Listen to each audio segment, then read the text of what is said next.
पाहण्यासाठी सबस्क्राईब करा आणि बेल आयकनला क्लिक करायला विसरू नका.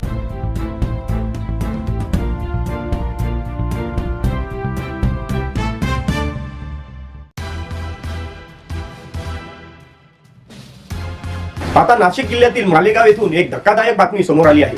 पिण्याच्या पाण्यासाठी एका मायलेकीचा विहिरीत पडून करून अंत झाला आहे. यंदाचा पावसाळा जेमतेम झाला. कित्येक डॅम तर 60% वर पाण्याची पातळी पण ओलांडली नाही. अशातच उन्हाळ्याची चाहूल लागतात विदर्भासह मराठवाडा सोबतच पश्चिम महाराष्ट्रातही पाणी टंचाई जाणवू लागली आहे.